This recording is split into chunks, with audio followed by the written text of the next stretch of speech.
room so you guys can come here and hopefully learn something, but then also build relationships, right? The reason that we come to these networking events is so we can learn, but build relationships with the people that are in the room that are doing deals actively, so you can go out, take the relationship from here and go and actively start producing deals and producing income for us. So who here is a wholesaler?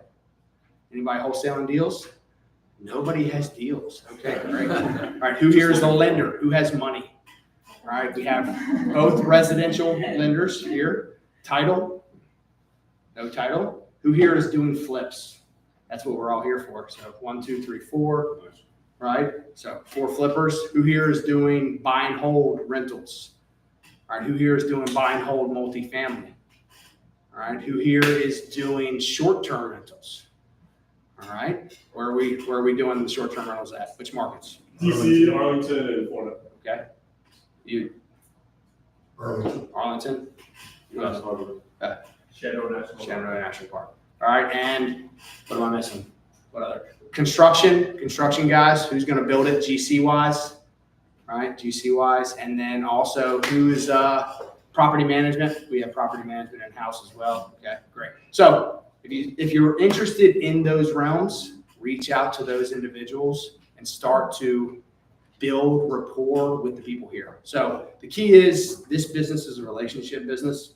You're not going to go far without really good people in your corner.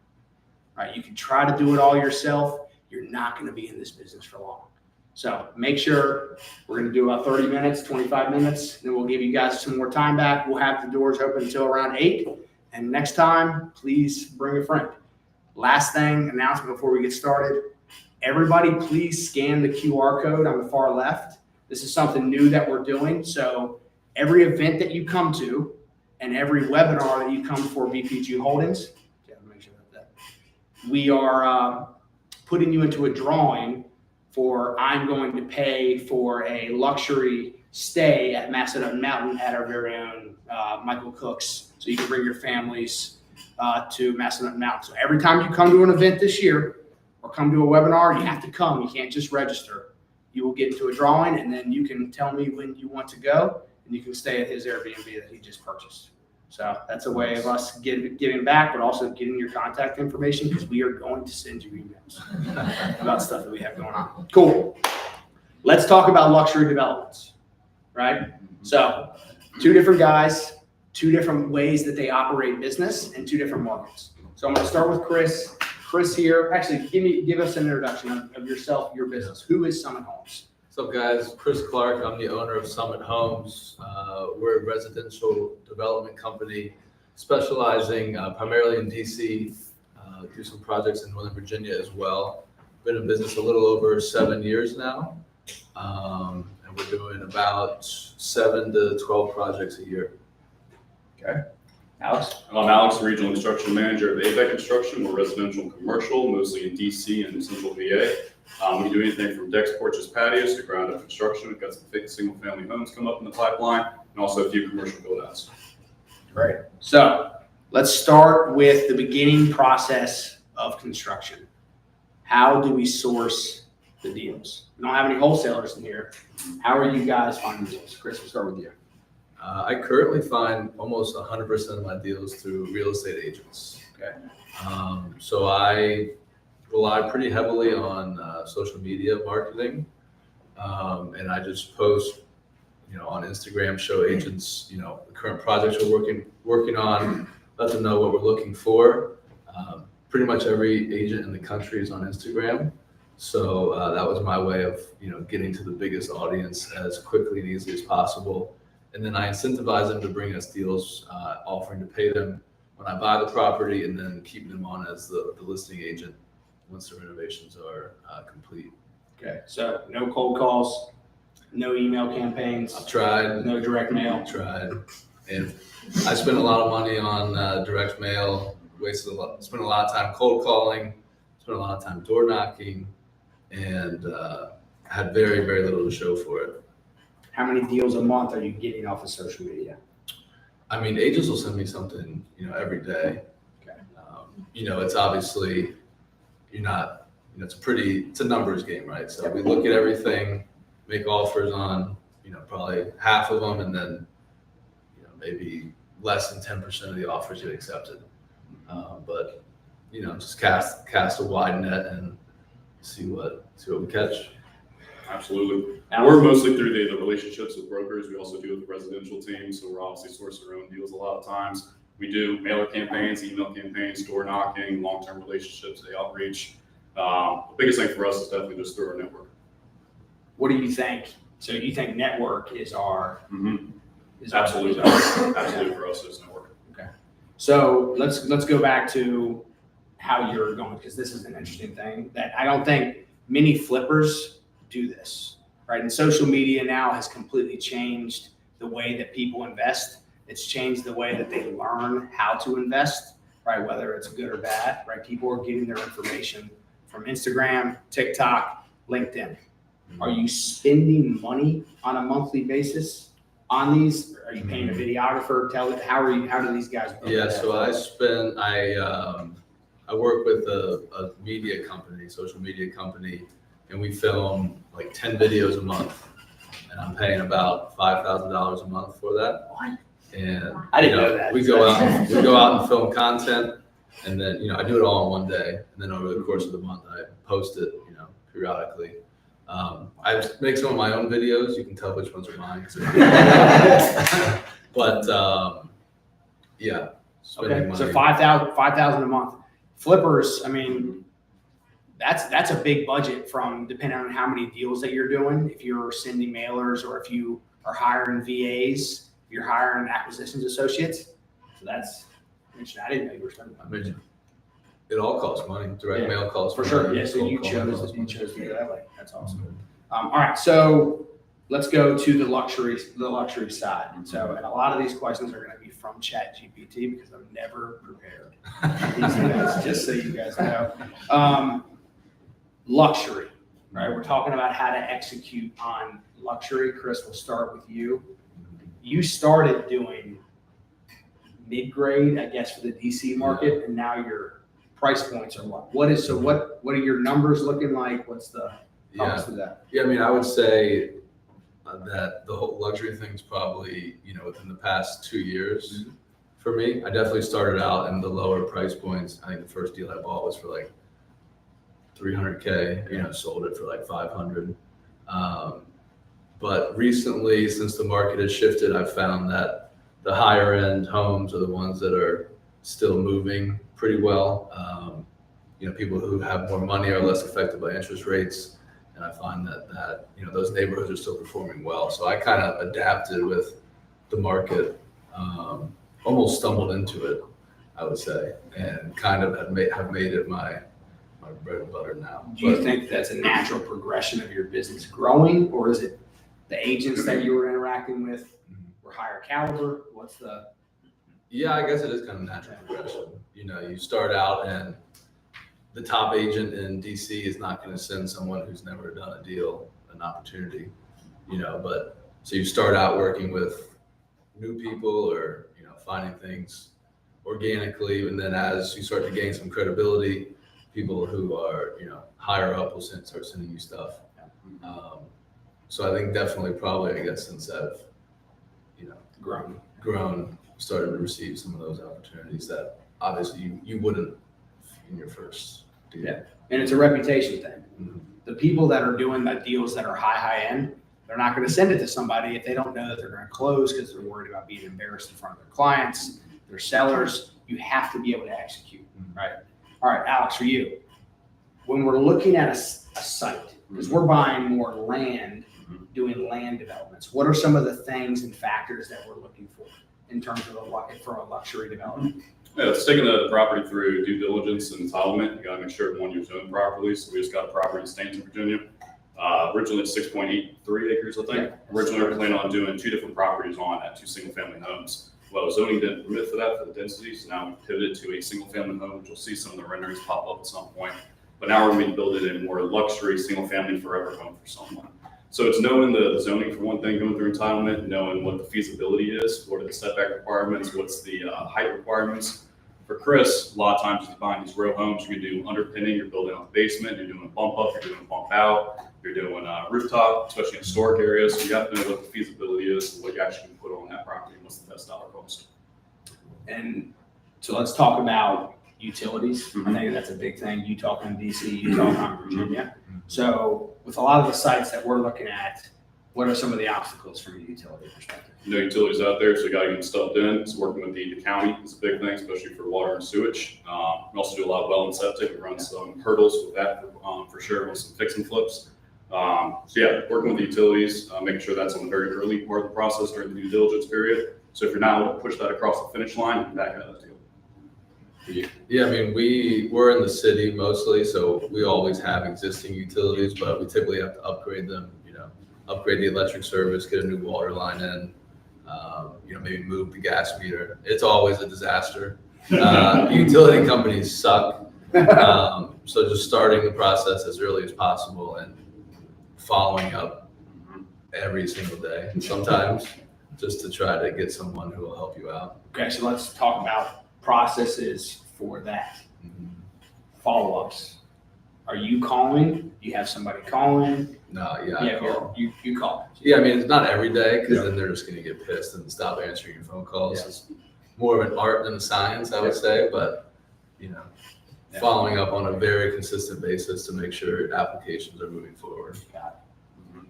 Yeah, same thing. Anna, my wife, does a lot of our permits, so it is consistent follow-up for sure. Make sure you're reaching out. She'll work with the architects and engineers, interior designers on that front end. Just make sure you're not running into any hurdles with the county. And these are you're doing infill, right? And you're doing development. So like land development is a lot different than it is when you're working in a city, right? So counties versus cities, like a lot of the projects that we're doing are well and septic, right? So like that's a different type of hurdle, right? And small counties where they don't do technology, can't do emails, can't even fax them over. So we got to drive out there, hand in checks, hand in documentation, sign paperwork. We drive 3 hours to do that. Yeah. So working with small counties is definitely difficult, but that barrier to entry definitely is good for us because less people are doing work out there. All right, so utilities, acquisitions. Let's talk about financing. How we're financing. How are you currently buying these projects and financing the construction? Pretty much all hard money loans. So is everyone here familiar with hard money loans? Raise your hand if you're familiar. Anybody not? All right. So yeah, I mean, hard money loans, pretty much, they finance typically 90% of the purchase price, 100% of the construction. I have a couple lenders who will do 100% purchase, 100% construction, which is nice. But then you're still, you got closing costs, monthly interest payments. You got to pay your contractor to get started. So it's never truly 100%. And if you're doing multiple projects at once, it can really start to add up quickly. So I will also raise private funds as well. So, started out as friends and family and then has grown to a network of maybe like 30, 40 people. So you have to have reserves. You can't just assume because you get debt at 90-10 or 90-10, 100-100 or 100-100, which is what Alex will talk on. You have to have money to write a check just in case. Yeah, I mean, let's say you have like $200K and you're like, all right, I'll go find my first deal. I'll do 100 for the down payment and then I'll leave you 100 for like interest payments and whatever. You're going to run out of that so fast. Catches on fire. Lighting money on fire on a daily basis, it feels like. Yeah. Yeah, it really depends on the size of our project. We're taking on something a little bit smaller. Let's say we're building a $70,000 porch. We'll do a couple of withdrawal schedules. We'll do 50% up front, 30% once the certain completion project is done, and then 20% at the final inspection. But if we're doing something larger, like a warehouse per se, there's a withdrawal schedule. So we'll do the upfront cost, any of the upfront permitting, architectural, engineering designs, any kind of demolition we need to do. It'll be on the first draw schedule. Draw 2 is when we kind of do the rough-ins for the utilities, bringing those in. Draw 3 might do the foundation, the framing, some of the rough-ins for plumbing, electrical on the framing side. Then draw 4 is going to be more building on the interior. So because we're in this multiple draw schedule, we have set budgets. So we might only get $200,000 up front. So it lets us space out the project a little bit more instead of getting the full $1 million on the get-go. So that helps us on our budget inside substantially, and also helps the client not put too much capital out front. And I think the key too here, guys, is like I used to just wing my budgets. Like, the deal back in the day, the deal was going to work. 2017, 2018, 2019, you could throw a rock at a house and you're going to make money flipping. Now is not that market. You have to have dialed in budgets. You have to have good relationships with contractors. You have to understand what your hold periods are going to be, because that 10%, 12% interest only payment that has to go out on the first of every month, that hurts, right? And you don't have any income coming in on these types of projects. So you have to have reserves and a dialed in budget, because most of it, are you on draws too? Yes. Yeah. So how many draws do you typically get? Like 4 or 5. 4 or 5. Yeah. Okay. On the commercial stuff, we're at 6, right? But your profit isn't until draw 6. Yeah, last one. Right? That's where your money sits. So, let's talk about design. Hiring third party, in-house. You wanna start? Yeah, I always hire interior designers now. Yeah. When I first started out, lower, anything under $1 million, you could probably get away with doing it yourself. But as I'm trying to expand the sales prices, anything above 2, 3, definitely 4, you're gonna want professionally designed. So all of my projects right now have designers on them. Cost, please. That is a wide range. Cheapest designer I ever used was like $5,000. I had one send me proposal for like $90,000. Typically, I'll spend like $15,000.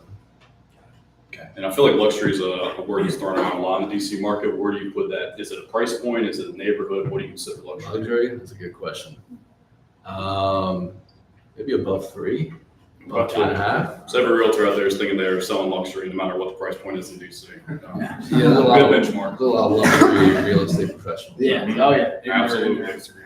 I've never personally called myself a luxury developer, by the way. You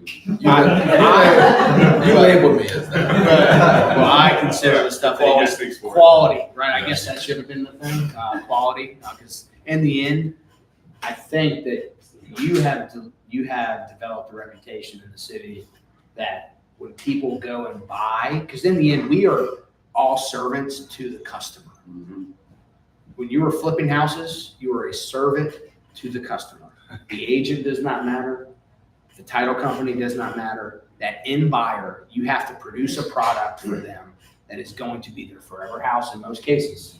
So you have to think about what they want in the end, right? So like, to me, you've developed a luxury persona around your development. I think you're doing a good job. Good. So it's Appreciate kudos to you. Anything on design, in-house versus? Start early, build those budgets, working with subs, make sure you know what level you're gonna be doing. For luxury, you're not gonna go into Home Depot to get your Glacier Bay toilet. You're gonna be going to Mosaic to get your one-piece toilet. So it's small decisions like that up front that really change your budget. So just make sure your designers from the get-go are implementing the team. And when you're choosing design specs, do it up front. Do you have a sheet that you're using? How are So you? we'll do allowances. So cabinetry, flooring, tiling is all gonna be within an allowance. So they have a little bit of wiggle room. But for our in-house projects, we are making those selections pretty early on in projects, and we get those built out scopes. Cool. All right, let's talk about location. Where are you buying deals right now? You have certain subdivisions, markets that you're like, I won't touch, and ones that you are like, I will only buy there. Yeah, there's easier answers where I will buy. Yeah. Right now in DC, sticking to like the upper Northwest neighborhoods. So like your AU Park, Cleveland Park, Spring Valley, Chevy Chase, those areas. Also Capitol Hill, I feel like is still a desirable area. In Virginia, I really love Old Town. Done a few projects in Old Town, they've all turned out great. DC, there's a lot of areas I won't touch right now. Petworth, we were talking about that earlier.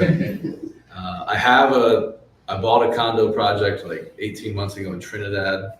That is on the market now. I wish I didn't have that so badly. I won't buy anything else in Trinidad.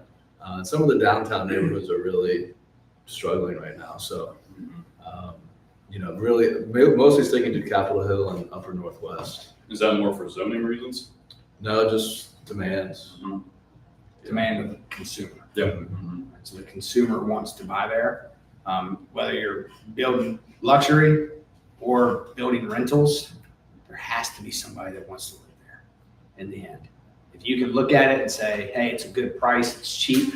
Right now, I want Alice to talk about cheap because I am the king of cheap, and I just keep having to be reeled back because I see that number, but I want to talk about margin. So let's talk about cheap and how margin has disappeared.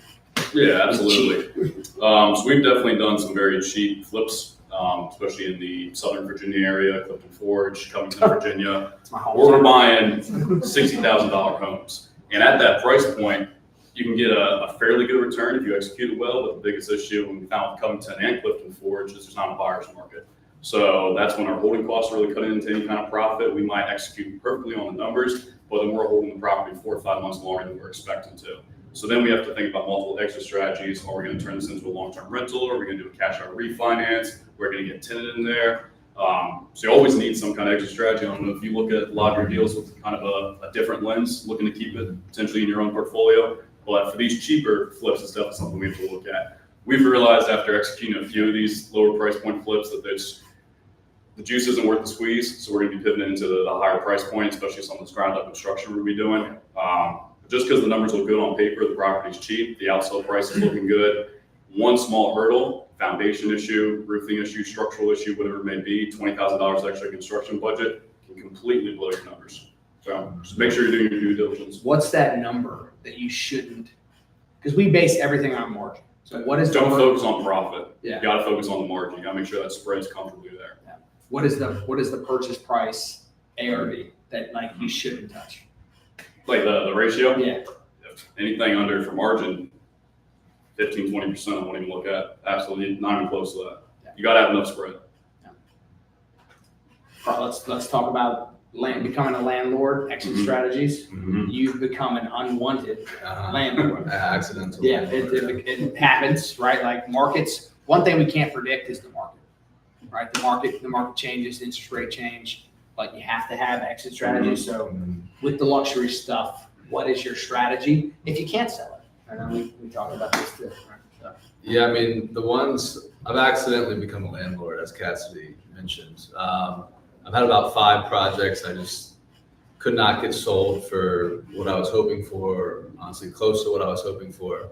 Well, I was like, I'm not going to take this big of a loss. I'm just going to refinance it, hold on to it, and wait and see what happens. So I've done that about 5 times now.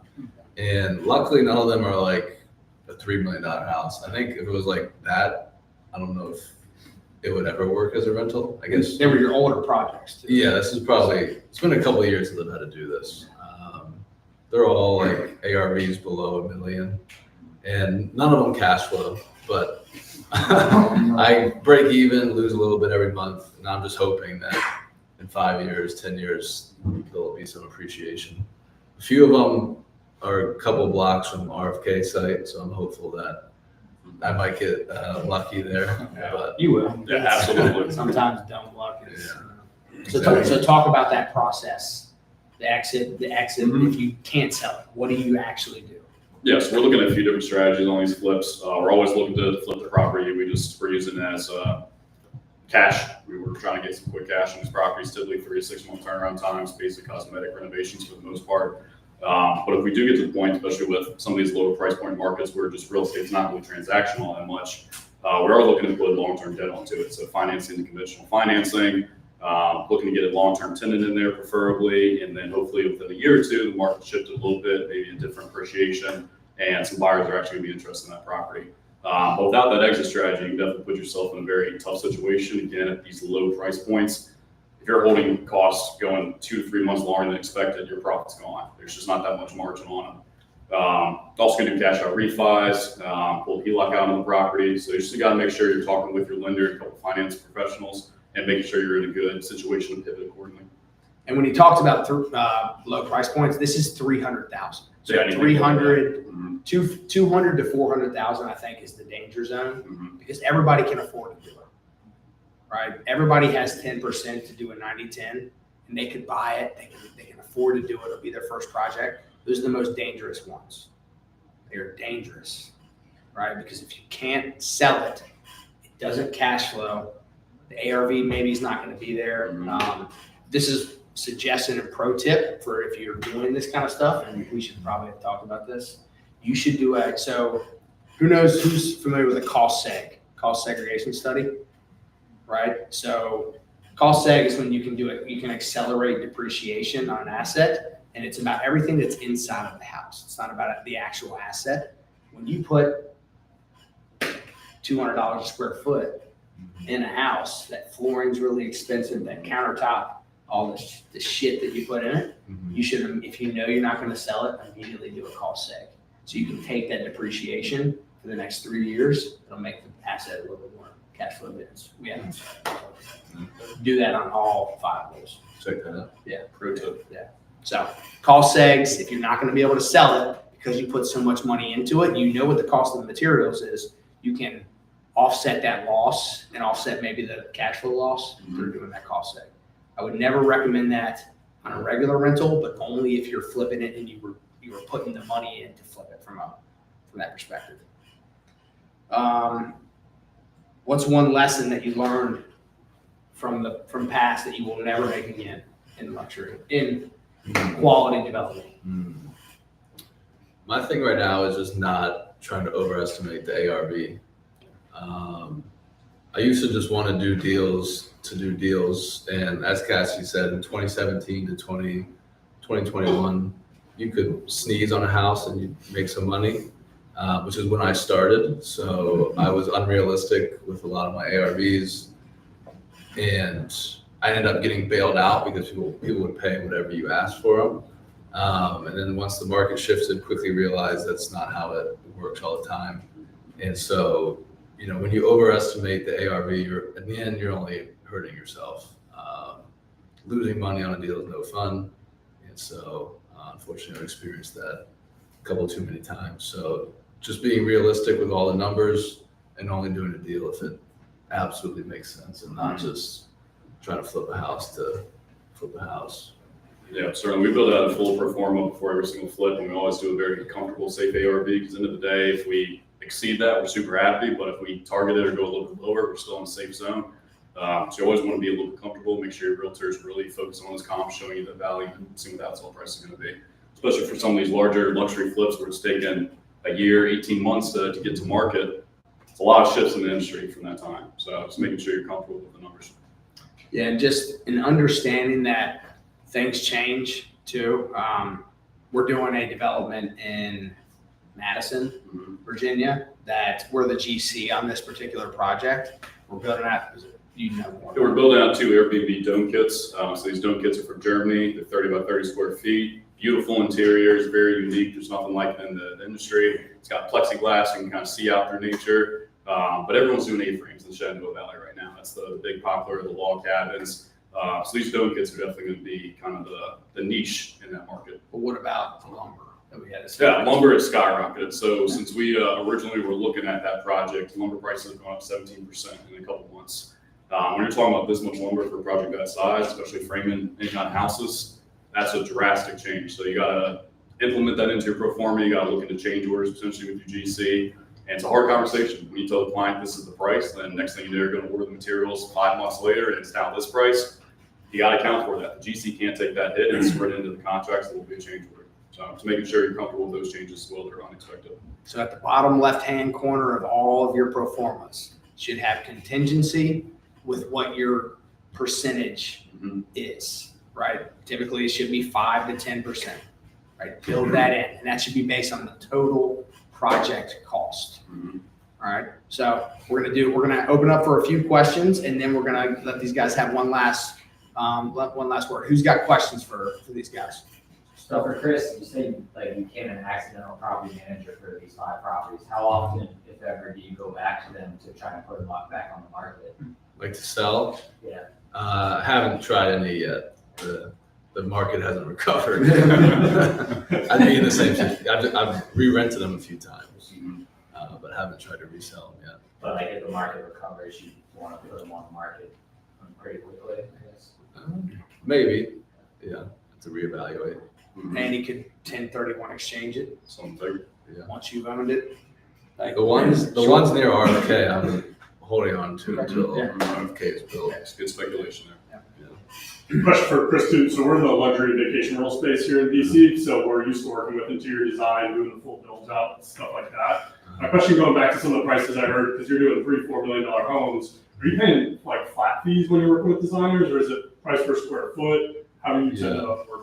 They're all kind of different, to be honest. Some have like a flat rate that you agree to up front.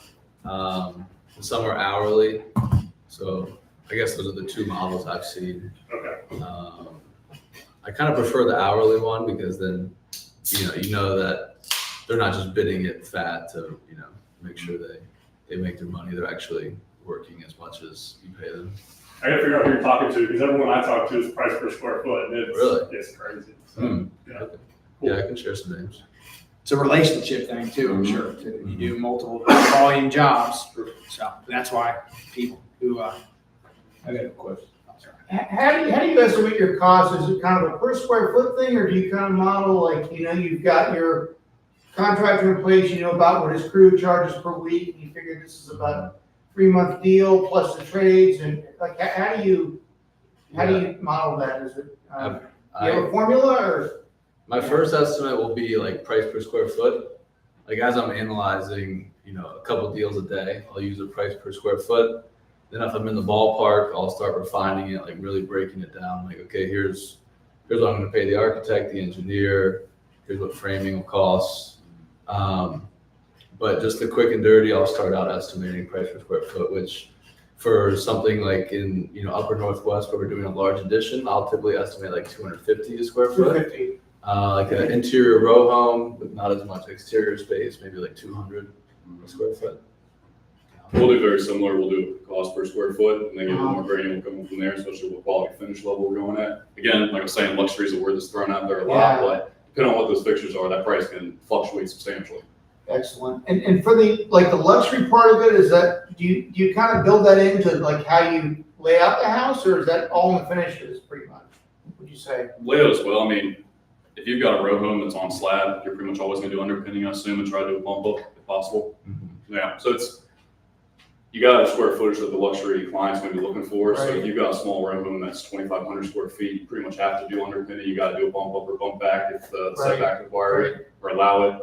Rooftop is a big one. I'm sure you're doing a lot of properties right now. So you need to build to what the client's looking for in that price point. It's definitely getting bigger. It's a comparable thing. What is the market demand for that asset class that you're trying to build? So. Yeah, I got a question. For the permits, you said you're personally are calling the different disciplines?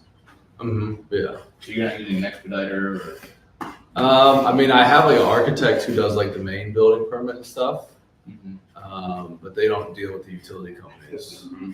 Are you're able to get the permits quicker than like the 15 days per comment or whatever? No. So this is not like the regular review process. This is like, I need Pepco to come give me a heavy up. And if no one is calling them, they're not even gonna look at your application, and they will never come out to your house if you're not bugging them. So then I'll call like the Pepco department and just start pestering people until I find someone who will actually help me. And then I think it's a relationship game too. Yeah. I think if you can find one person that likes you in each one of those municipalities, that'll help you. It's very important. Right? Drop off cookies, right? Do something, but build relationships with those people. People can be bribed if you need to. Absolutely. Yeah, especially in Virginia. That's what we've noticed. A lot of these apartments are very small, where it's very few people working in them. So if you have good relationships, they pick up the phone right away. They push things through very quickly. So yeah, those relationships, again, this is the business. Chris, I thought it was interesting when you mentioned Petworth, because I feel like that's a neighborhood I hear people talk about and think it's a good future buy or perceived to be an interesting neighborhood. So I was curious, in your opinion, looking at DC as a whole, what are some other neighborhoods as well that might be perceived as good buys that you're not really seeing it? Yeah. Yeah, it's funny because when I first started in like 2017, Petworth was like the hottest neighborhood. Everyone who was flipping houses was buying in Petworth.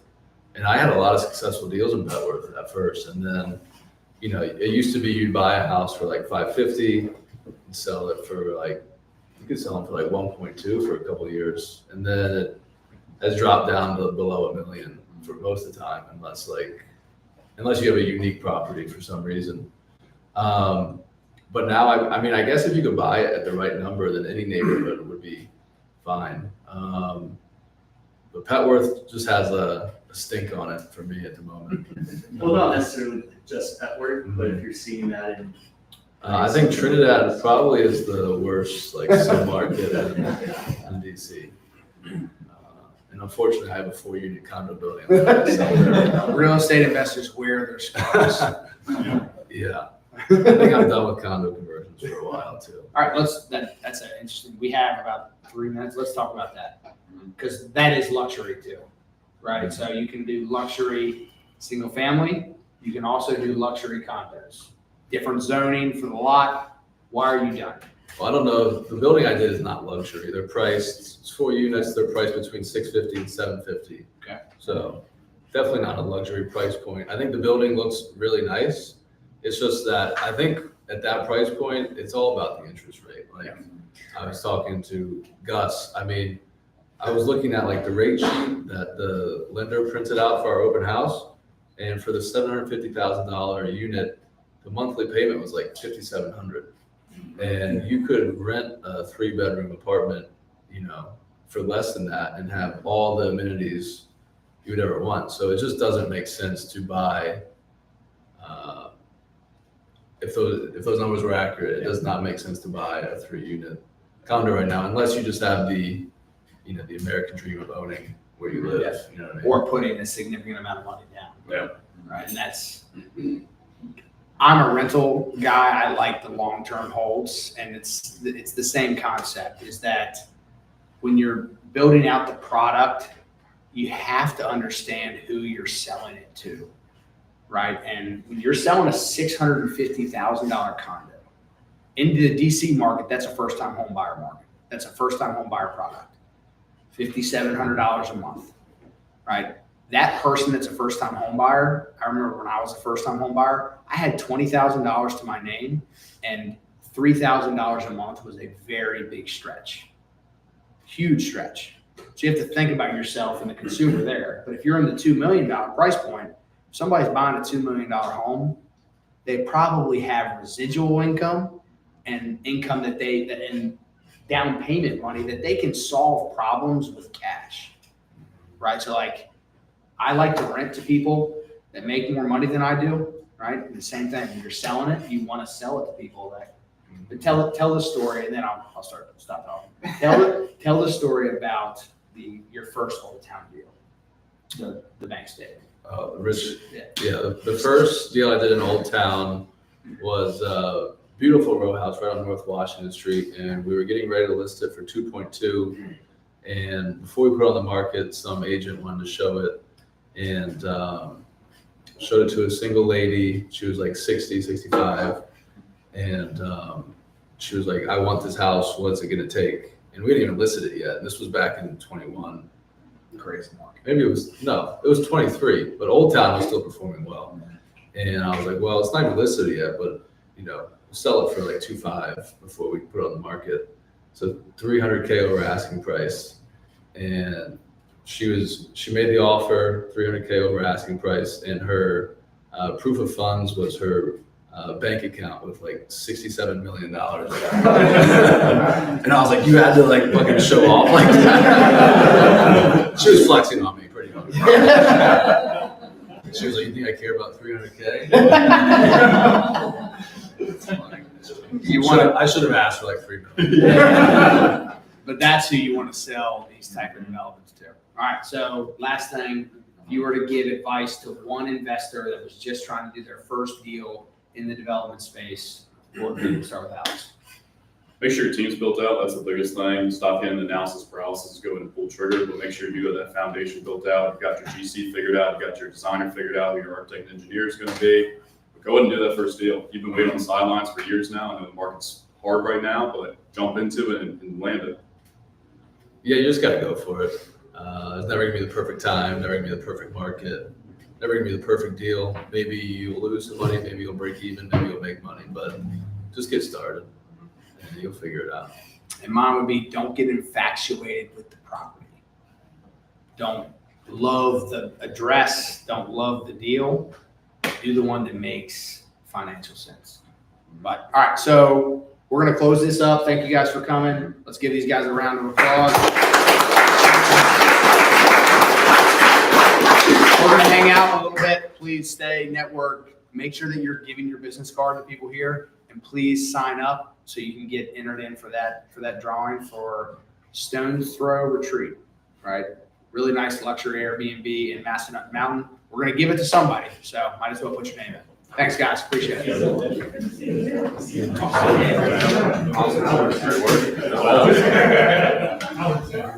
Oh, dude.